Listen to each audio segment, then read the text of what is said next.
사랑하는 자들아, 거류민과 나그네 같은 너희를 권하노니 영혼을 거슬러 싸우는 육체의 정욕을 제어하라. 너희가 이방인 중에서 행실을 선하게 가져 너희를 악행한다고 비방하는 자들로 하여금 너희 선한 일을 보고 오시는 날에 하나님께 영광을 돌리게 하려 함이라.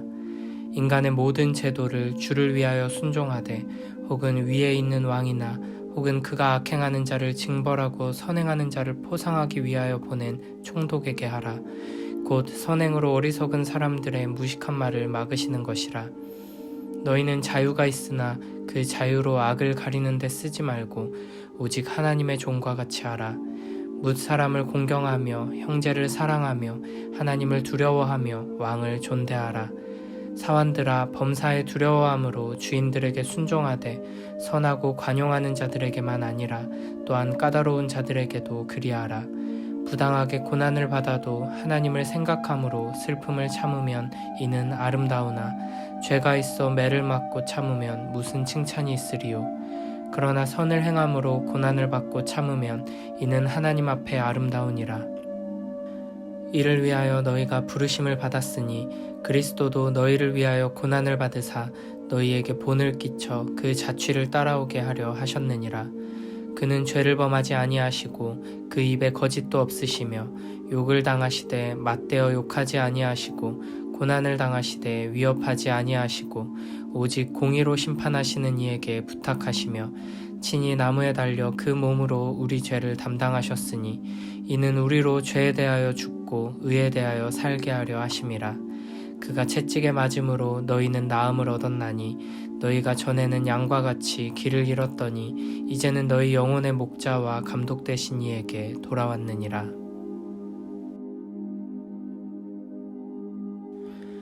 오늘 본문은 사랑하는 자들아 라는 애정어린 인사로 시작합니다. 그리고 편지의 수신자들을 거류민과 나그네로 부르면서 우리의 본향은 이곳이 아님을 상기시킵니다. 이어서 베드로는 영혼을 거슬러 싸우는 육체의 정욕을 제어하라고 말합니다. 신자의 내면 속에서는 이 땅의 원리를 따라 살아가려는 우리의 부패하고 타락한 본성과 영원한 하나님 나라를 소망하며 거룩하게 살고자 하는 성령 하나님의 일하심이 충돌하고 있습니다. 그러므로 우리는 부지런히 하나님의 말씀의 빛 가운데로 나아가야 합니다. 육체의 정욕을 제어하기 위해 계속해서 힘쓰지 않으면 우리는 은혜의 자리를 떠나 금세 본래 자리로 돌아가게 됩니다. 하나님의 말씀을 통해 내가 이 땅에 속한 자가 아니며 하나님 나라를 향해 가는 나그네임을 기억하고 육적인 삶이 아니라 영적인 삶을 살아가도록 힘써야 하는 것입니다. 12절에서는 선한 행실을 강조합니다. 특별히 이방인 중에서 행실을 선하게 가지라고 말합니다. 이것은 바로 앞에 2장 9절 10절 말씀과 이어지는 내용입니다. 우리는 하나님께서 택하신 족속이고 왕같은 제사장이며 거룩한 나라고 그의 소유된 백성입니다. 하나님께서 우리를 이렇게 부르시고 세우신 목적은 우리에게 이런 놀라운 사랑과 은혜를 부어주신 그분의 아름다움을 이 세상 가운데 선포하게 하려는 것입니다. 우리는 단순히 하나님을 예배하도록 선택된 자들이 아니라 온 세상이 하나님을 예배하도록 인도하는 제사장으로 부름받은 것을 잊지 말아야 합니다. 하나님께서는 우리를 통해서 온 세상 가운데 하나님의 영광스럽고 거룩한 빛을 비추시기를 원하시는 것입니다. 그런 점에서 우리는 단순히 하나님을 섬기는 자들이 아니라 하나님을 위해 세상을 섬기는 자들로, 세상을 위해 하나님을 섬기는 자들로 부름받고 있습니다.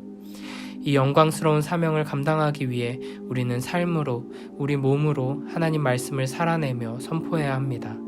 말로만 하나님 말씀을 선포하고 복음을 전하는 것은 아무 소용이 없습니다. 세상은 우리의 말이 아니라 우리의 선한 행실을 통해 하나님을 봅니다. 세상 사람들은 육체의 정욕을 따라 살아가지만 우리는 우리 안에 역사하시는 성령 하나님의 인도하심을 따라 거룩한 삶을 살아가야 합니다. 하나님 나라 백성답게 이 땅에서 나그네의 삶을 살아야 합니다. 이렇게 우리가 하나님 말씀에 순종하며 서로 사랑하며 살아갈 때 우리 삶의 선한 행실들을 통해 죄인들이 그리스도의 영광을 보고 주께로 돌아오게 될 것입니다. 13, 15절에서 인간의 모든 제도를 주를 위하여 순종하라고 명하십니다. 왕이나 총독에게 세상 권세에 순종하라고 하십니다. 이 당시 교회가 로마 제국에 의해 핍박을 받고 있었으며 곧 아주 큰 박해를 앞두고 있다는 것을 생각했을 때 매우 놀라운 명령입니다. 세상 권세는 아무것도 아니다. 내가 더 강하다. 그러니 나의 자녀들인 교회여 지지 말고 이겨라. 이렇게 말씀하지 않으십니다. 주를 위해서 순종하라고 말씀하십니다.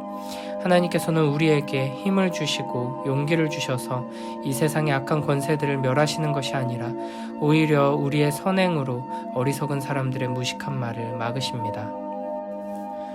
초대교회뿐 아니라 지금도 세상 사람들은 하나님을 대적하고 조롱하는 말들을 쉽게 내뱉곤 합니다.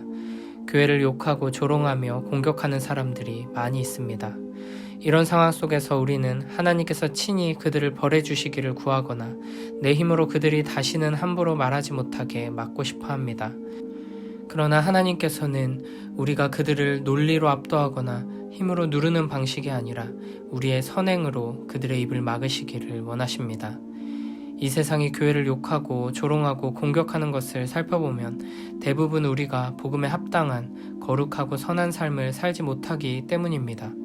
아무리 세상이 어리석고 악하다고 하지만 예수님처럼 아낌없이 세상을 위해 사랑하고 섬기며 베푸는 교회들, 그리스도인들은 세상 속에서도 칭찬받고 존경받는 모습을 많이 보게 됩니다. 이렇게 하나님께서는 우리가 세상적인 힘과 권력과 능력으로 세상과 대결하기를 원하시지 않고 하나님의 사랑을 무기로 싸우며 선으로 악을 이기기를 원하시는 것입니다. 교회를 향한 어리석고 무식한 말들에 대항한다고 세상적인 방식으로 실력을 행사하고 힘으로 누르려고 한다면 오히려 하나님의 영광을 더 가리고 복음을 훼손하게 됩니다. 그저 우리 주 예수 그리스도께서 가신 그 길을 묵묵히 따라가며 거룩한 삶으로 선한 행실로 욕하고 공격하면 하는 대로 다 듣고 우리가 반성하고 회개해야 할 것에만 반응하고 오른뺨을 치며 왼뺨도 돌려대며 예수님께서 모범을 보이신 대로 반응한다면 우리의 선행 앞에서 세상은 더 이상 함부로 말하지 못하고 오히려 우리의 선행을 통해 하나님을 발견하게 되고 하나님께 영광을 돌리게 될 것입니다.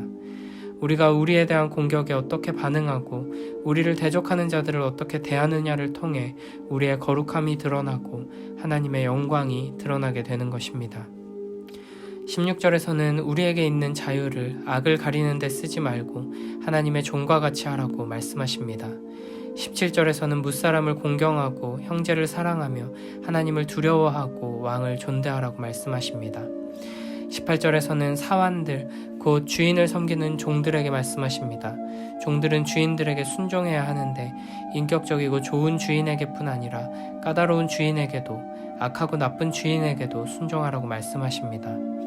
우리는 오직 하나님께만 순종하고 이 불의하고 악한 세상은 무시하고 대적하며 살아가는 것이 훨씬 쉬워 보입니다. 그러나 하나님께서는 이 세상 권세들에게 심지어는 악한 주인들에게도 순종하라고 명하십니다. 우리가 하나님께 기대하고 원하는 바와 대치되는 우리를 답답하게 만드는 명령이 아닐 수 없습니다. 하나님은 우리에게 무엇을 원하시는 것일까요? 우리를 통해 무엇을 이루려는 것일까요? 19절에서는 부당하게 고난을 받아도 하나님을 생각하며 슬픔을 참으면 아름답다고 말씀하십니다. 20절에서는 죄가 있어 매를 맞는데 참으면 아무런 칭찬을 받을 일이 없지만 선을 행함으로 고난을 받고 참으면 하나님 앞에 아름답다고 말씀하십니다. 분명 하나님께서는 이 악한 세상 속에서 권세에 복종하고 악한 주인들에게 순종하는 것이 매우 힘든 일이고 억울한 일임을 잘 알고 계신 것 같습니다. 그러나 억울하고 힘들어도 참으면 하나님 앞에서 아름답다고 말씀하십니다. 왜냐하면 그것이 바로 예수 그리스도를 닮은 모습이고 그 길이 바로 예수 그리스도께서 가신 길이기 때문입니다. 이 세상 속에서 하나님 말씀을 따라 선을 행할 때 세상의 칭찬과 존경이 아니라 오히려 고난과 핍박을 받을 수 있습니다. 그런데 하나님께서는 오히려 이렇게 고난받고 참는 자리로 우리를 부르십니다. 이미 예수 그리스도께서 그 길을 가시며 그 고난을 받으시고 우리에게 함께 가자 말씀하시는 것입니다. 21절에서 이렇게 말씀하십니다. 이를 위하여 너희가 부르심을 받았으니 그리스도도 너희를 위하여 고난을 받으사 너희에게 본을 끼쳐 그 자취를 따라오게 하려 하셨느니라. 오늘 본문의 핵심을 드러내는 중심 구절입니다. 예수 그리스도께서는 우리가 따라야 할 모범을 보여주셨습니다. 우리의 삶에서 마땅히 드러나야 할 선한 행실과 우리가 완성해 나가야 할 온전한 성품, 그리고 세상 가운데 하나님의 자비와 사랑을 회복시키는 방법, 이 모든 것을 예수님께서 우리에게 직접 보여주셨습니다. 이제 우리는 그 모범을 따라 순종하면 되는 것입니다. 하나님께서 우리를 부르신 영광스럽고 복된 자리는 예수님께서 보여주신 대로 낮아지고 희생함으로 사랑하며 하나님의 뜻을 이루는 것임을 기억합시다. 우리 주님께서는 죄가 없으시며 거짓말도 한 적 없으신 분이십니다. 욕을 당하시되 맞대어 욕하지 않으시고 고난을 당하시되 위협하지 않으시고 오직 공의로 심판하시는 이에게 부탁하셨습니다. 우리의 삶에서 바로 이 모습을 본받고 닮아가야 합니다. 예수 그리스도의 이와 같은 겸손함은 결코 연약함에서 나온 것이 아닙니다. 모욕을 당하고 고난을 받아도 잠잠할 수 있었던 것은 모든 심판을 하나님께 맡겼기 때문입니다. 공격당한다고 느낄 때마다, 심지어 부당한 공격을 당한다고 느낄 때마다 우리는 심판자가 아님을 기억합시다. 우리는 하나님의 공의로운 심판을 기다리는 하나님의 백성들입니다. 지금은 심판의 때가 아닙니다. 인내하며 사랑할 때입니다. 나그네로 이 땅을 살아가는 동안 예수님을 따라 인내하며 사랑을 실천하는 우리 모두가 되길 바랍니다.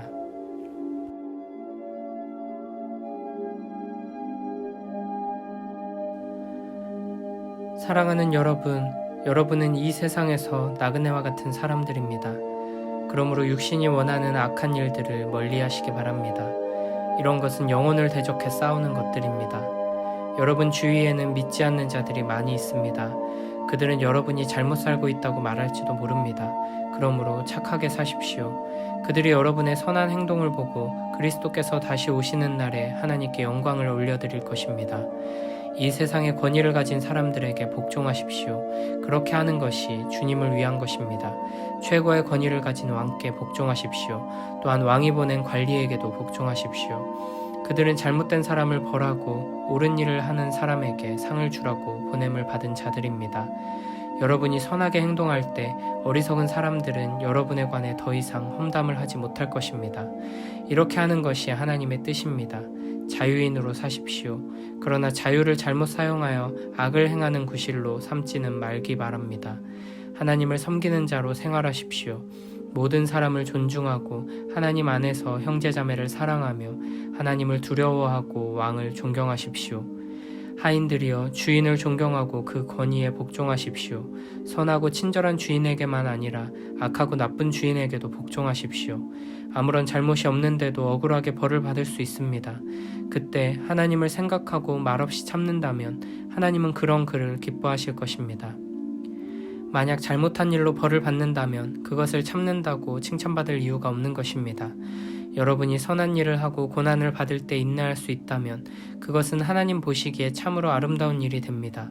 이것을 위해 여러분은 부르심을 받았습니다. 그리스도께서 여러분을 위해 고난을 받으심으로 우리가 따라야 할 모범을 보여주셨습니다.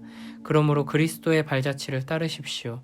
그분은 죄가 없으시며 거짓을 말한 적도 없으십니다. 예수님은 모욕을 당해도 욕하지 않으시고 고난을 받을 때도 위협하지 않으셨습니다.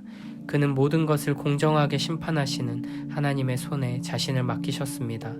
그리고 몸소 우리 죄를 짊어지고 십자가에 달려 돌아가심으로써 우리가 더 이상 죄를 위해 살지 않고 의를 위해 살 수 있게 하셨습니다.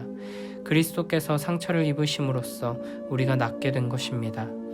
여러분은 길 잃은 양처럼 잘못된 길로 갔지만 이제는 영혼을 살피시는 목자와 보호자의 품으로 되돌아왔습니다.